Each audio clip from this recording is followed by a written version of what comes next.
In our local community, Chief Flynn, drug misuse and substance abuse, also common issues that affect communities and people of all different kinds across Greater West Bloomfield and beyond. Your department recently entered a new partnership with Families Against Narcotics for their Hope and Healing program, kicking that off recently at Fire Station number 5. For your department, why was now the perfect time or an important time to start participating in this program, and how does that benefit the service that you're providing to Greater West Bloomfield? Well, just like fire's everyone's fight, so is this opioid crisis that is plaguing our nation. And really, we want to look at what the WBFD is doing as an extension of what WPD has been doing. They're part of a program with Families Against Narcotics that is Hope, Not Handcuffs, where people can come into a police station, and this is across Oakland County with participating police departments, and connect with resources, and which would limit exposure to prosecutions and some of the other legal stuff that goes with that.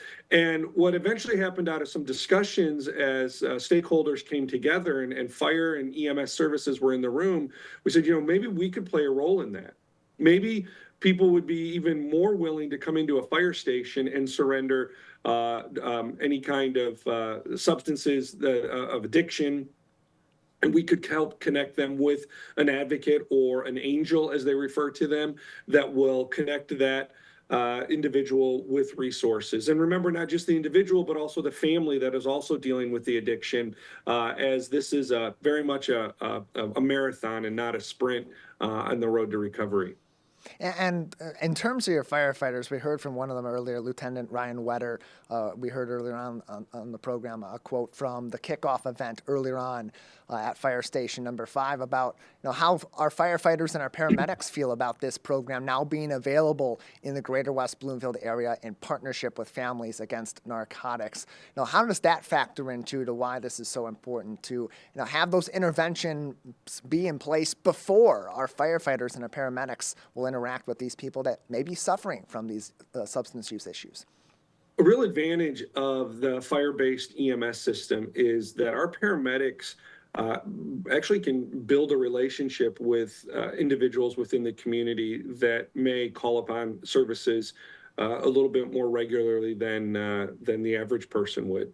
And so when we are in the home of a family that has an individual that's dealing with an addiction issue, the medics actually begin to develop a relationship. And one of the frustration things that I've experienced over my nearly 30 years in providing pre-hospital emergency care is that lack of resources for what happens after we leave. How do we prevent us from showing up again where we're treating an individual that has suppressed or is no longer breathing because of the narcotics on board?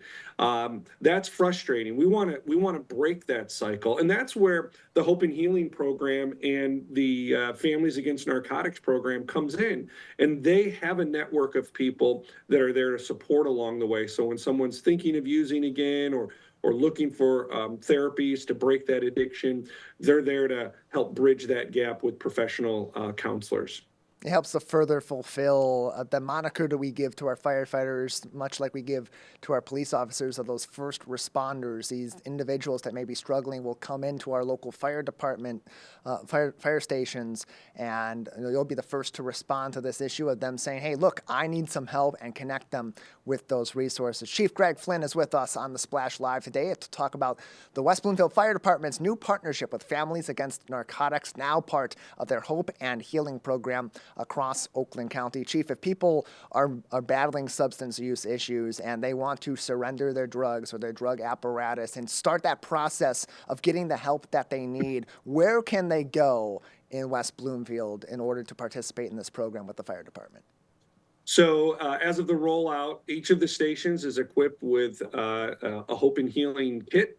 And what that involves is when someone comes in and makes that surrender, there's a series of events that start to take place. And the first thing the paramedics will do is reach out to our colleagues at Hope and Healing, and they'll activate an angel that is going to come over and or provide transportation for the individual to get to one of the counseling professionals and start that process. But what we're doing is we're providing that connection, that local connection to the program, that entry point, and then our all of our medics, all of our staff have a very simple sheet that they follow with some instructions that ensure that connection is made and goes from there. The other thing that our paramedics will have is when they go on to some of these calls, they'll have just a small business size informational card that they can leave with family that also connects them to Hope and Healing.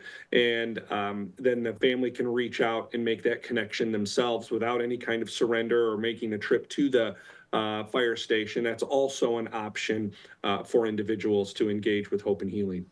And Chief, when we have these programs, we know they can be very helpful for people that are struggling in this regard, or for families that know someone that's struggling in these regards, and they're in need of intervention. But there's always going to be some questions from the community about whether or not this is going to be a solution to these problems. And so in those scenarios, when something new pops up in our community that's a program for addressing substance use disorders, we turn to other communities that have already enacted this. We heard also earlier a quote from Chief Menifee out of Southfield, who joined you at Fire Station number 5 and your crew yesterday for the kickoff of this. They have been participating in Hope and Healing in Southfield. And from your discussions with Chief Menifee and Families Against Narcotics, just how effective has this been in other communities to help people in their time of need?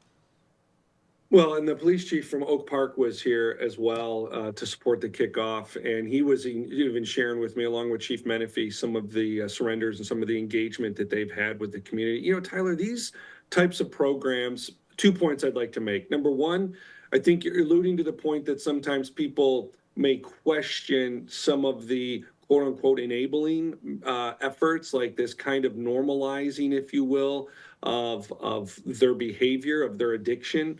And I think that's some real confusion. I think that people that don't understand addiction and the power that addiction can have over people's lives, that any barrier that we can remove to connecting that person to resources is going to improve the overall community when we are able to get them onto a path of wellness.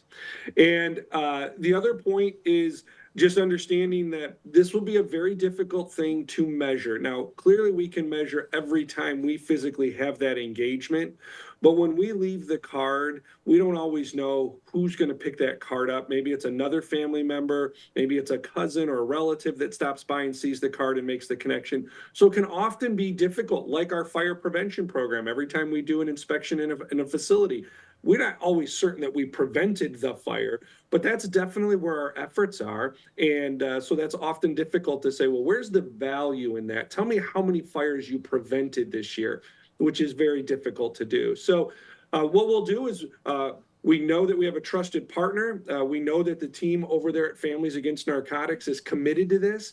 We've met with them multiple times. We see their passion. We feel it. They were with us yesterday for that rollout. And we just think that this is a great opportunity. Again, Chief Menifee coming, showing support for a colleague that's here at the WBFD that's rolling that out. So really want to thank him for being here. And we will see where it goes. I hope we can continue to have conversations about this, but we want to ensure that there is privacy with this. This wouldn't be something, obviously, that we would talk about, that so-and-so came in. We're going to protect that confidentiality like we always do when people engage with the WBFD. It's about helping people. It's about providing those resources and making sure that people, whether they are directly affected by substance use disorders or not, or indirectly affected, that they understand these resources are available in our community. And look, addiction is a lifetime fight for these individuals, and step one is available right here in the Greater West Bloomfield area. Chief, thank you so much for your time. You're welcome.